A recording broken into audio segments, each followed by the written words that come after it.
सौभाग्य आपका, धन्य आपके माता पिता जिनसे जन्म हुआ, क्योंकि अच्छी संतान अच्छे ही माता पिता को प्राप्त होती है। अच्छी संतान वही है जो भगवान से डरने वाले, परमात्मा की तरफ में भटकने वाले और बुराई से डरने वाले होते हैं, वही अच्छी संतान होती है। और वो अच्छे माता पिता से उनका जन्म हुआ करता है। तो ऐसे संस्कार आपको जो प्राप्त हैं, ये बहुत ही कम चांस है इस मानव जीवन में। आप बालक को, आपको ज्ञान नहीं, ये दास इस मार्ग का मास्टर बना दिया कबीर भगवान ने।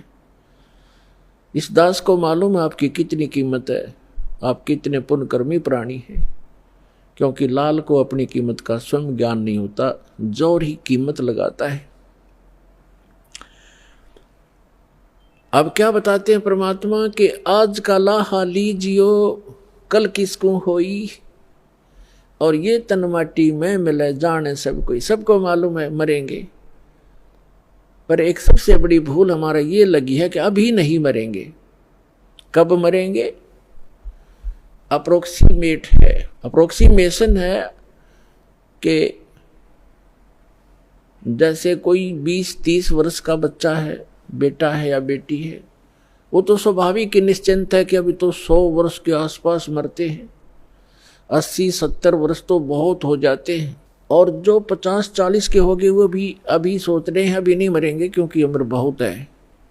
और जो 70 और 80 के बीच में पहुंच गए वो भी अब ये सोच रहे हैं अभी नहीं मरेंगे। और जो 90 के आसपास हैं वो भी यही सोच कर जी रहे हैं अभी हो सकता है और 10-5 वर्ष और हों। लेकिन हम उसमें भूल जाते हैं 10 वर्ष के बालक, 2 वर्ष के बच्चे गर्भ के अंदर भी, 1 वर्ष का 6 महीने के, 20 वर्ष के, 30 वर्ष के, कोई किसी कारण से 50 और 40 वर्ष के, ये सब मृत्यु को प्राप्त हो रहे हैं। तो इसलिए परमात्मा याद दिलाते हैं कि आज का लाहा लीजियो कल किसको होई। जो अपना धन इकट्ठा कर लोगे, भक्ति कर लोगे, दान धर्म कर लोगे, वो आपका होगा।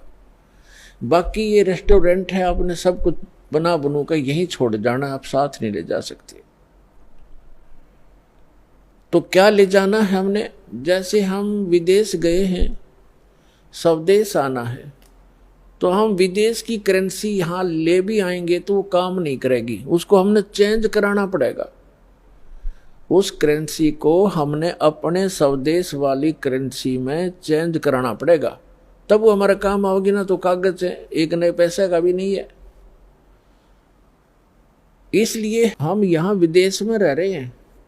ये पृथ्वी एक विदेश है, काल का लोक ये विदेश है। पृथ्वी उसका एक शहर समझो, 21 ब्रह्मांड है उसका पूरा राज्य साम्राज्य है। हम सतलोक से यहाँ आ गए हैं, वापस जाने की अब तैयारी कर रहे हैं, तो हम यहाँ की कोई वस्तु नहीं ले जा सकते। इसके लिए हमने करेंसी चेंज करानी पड़ेगी।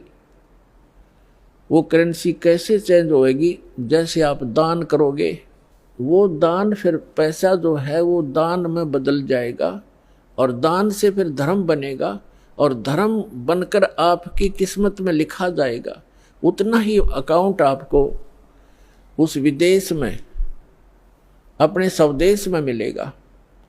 ये आपकी करेंसी चेंज करानी है। तो इसको जितना आप करा पाओगे वो आपका, और जो करेंसी चेंज नहीं करा पाए वो इस काल की यही छोड़ के आनी पड़ेगी आपको। इसके लिए क्या बताते हैं? लखी करोड़ी चले गए बहु जोड़ खजाना, और जातन चंदन लेपते सो धरे मसाना। राजा लोग, सेठ लोग, साहूकार होते थे। जितना व्यक्ति धनी हो जाएगा उतना ही वो कृत घनी बन जाता है। ये माया का गुण है। राजा लोग क्या करते थे? सारे शरीर पर, जैसे आजकल तो एसी चल पड़े, कूलर कालर हो गए, राजा लोग क्या करते थे? चंदन को घिसवाते, नौकर चंदन घिसा करते थे, और गर्मियों के दिन में सारे शरीर पर चंदन लगा लिया करते थे, और शीतलता प्राप्त करते थे उससे। चंदन की लकड़ी का बुरादा, चंदन जो है बहुत शीतल होता, ठंडा तासीर होती है। इसी प्रकार सेठ और साहूकार। तो परमात्मा कहते हैं जातन चंदन लेपते, जिसके शरीर पर चंदन लेपन होता था और भक्ति करी नहीं, बकवाद करके जीवन नाश कर गए, पिछले जन्म के पुण्य कर्मों को पूर्व जन्म की बैटरी से राजा बन गए। जब तक पूर्व जन्म के पुण्य चलते हैं ये राजा राज्य भोगता है, धनी अपना धन का सुख लेता है।